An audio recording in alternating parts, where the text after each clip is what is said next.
I want to take a moment and share with you very briefly, if we might, this morning, some thoughts about, if I can get this light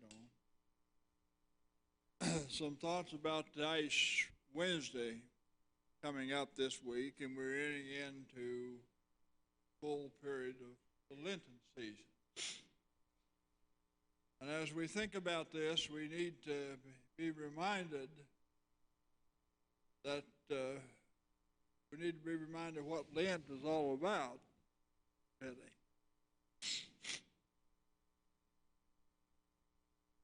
If you will recall, in times past when you entered the Lenten season, there was one phrase that was always used.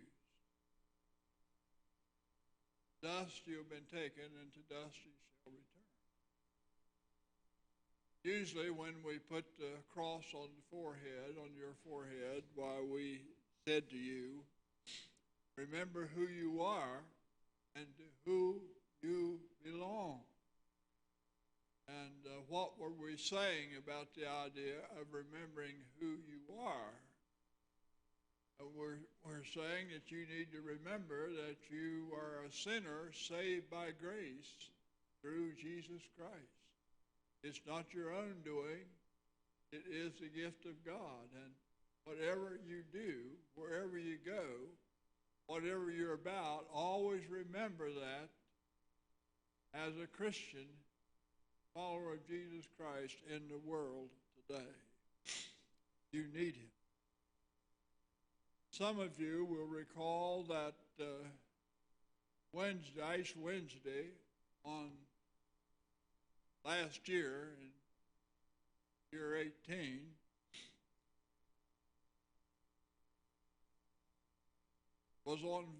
Ash Wednesday was on Valentine's Day last year. And Valentine's Day, of course, was the 14th.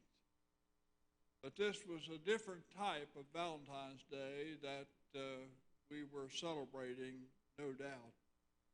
Because the Douglas High School in Florida, in Parkland, Florida, had a mass shooting on that day. There were 17 killed and 17 wounded of our youngsters in high school that specific day. One of the pastors in the area had come over to help them in their grief. And he said one of the first things I noticed when I got there was two women standing with arms around each other, sobbing. And he said, I couldn't help but look up and see that on each one of them, they had the mark of the cross. They had been to an Ash Wednesday service and had come back and had received the ashes on their forehead as a symbol of who they were and to whom they belonged. Now, Ash Wednesday is all about faith and grace, yes. But it's more than that. It's much more than that.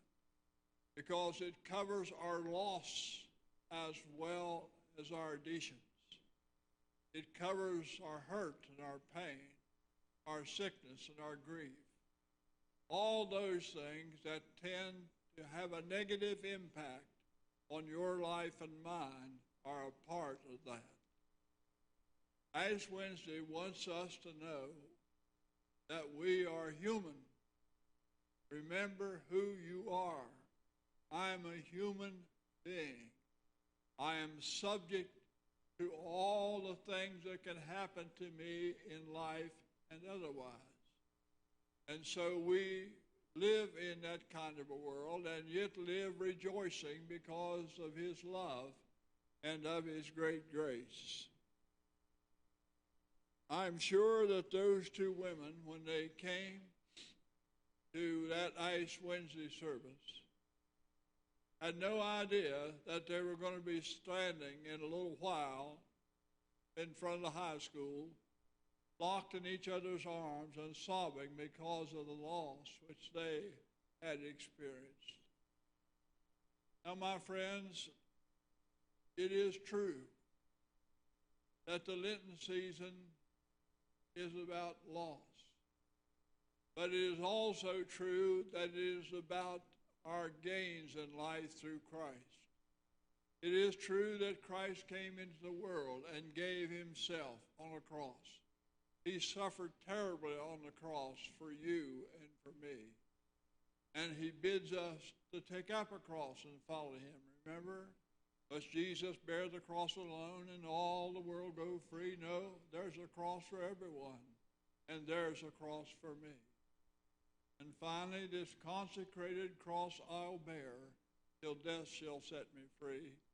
And then go home, my cross to bear, for there's a cross for me.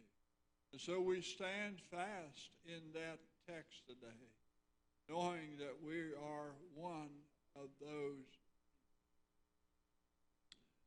Now, if we're here, or if we come to the Ash Wednesday service to make a show of our religion, we just well forget it. Jesus says that very plainly in Matthew 6. Listen to what he says. When you give to the needy, do not announce it with trumpets as the hypocrites do in the synagogues and on the streets, to be honored by others. Truly I tell you, they have received their reward in full. But when you give to the needy, do not let your left hand know what your right hand is doing, so that your giving may be in secret. Then your Father who sees what is done in secret will reward you openly. And when you pray, do not be like the hypocrites, for they love to pray standing in the synagogues and on the street corners to be seen by others. Truly I tell you, they have their reward in full. But when you pray, go into your closet, in your room, close the door, and pray to your Father who is unseen. Then your Father who sees what is done in secret will reward you openly. So you can see the conflict that Jesus had with the Pharisees. They loved to stand on the street corners and pray, to be seen. They loved to tout the fact that they are circumcised and that they keep the law. They loved to do that, so everybody knew. But Jesus had a real hard time with those people because they thought they were right and he was wrong. But he came to redeem them nonetheless. And he asks us to remember again who we are and to whom we belong. We are human beings in a world that's made up of human beings. And we're subject to all the awful things that can happen.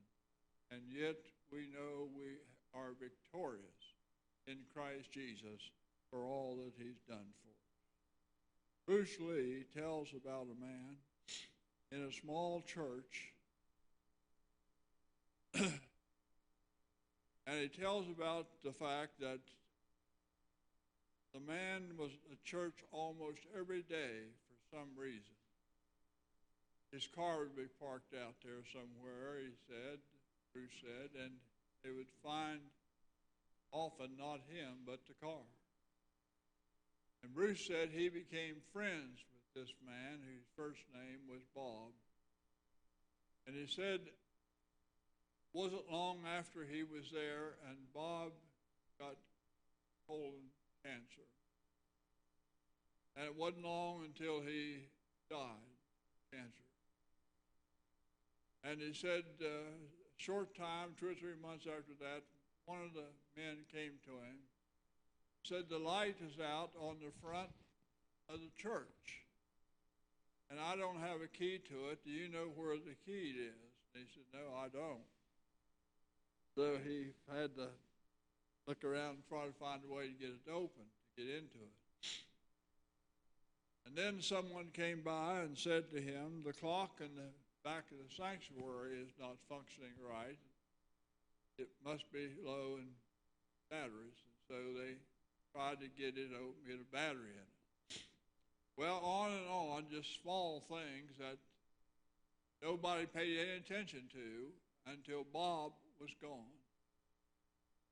Bob went around in the church and did all those little things.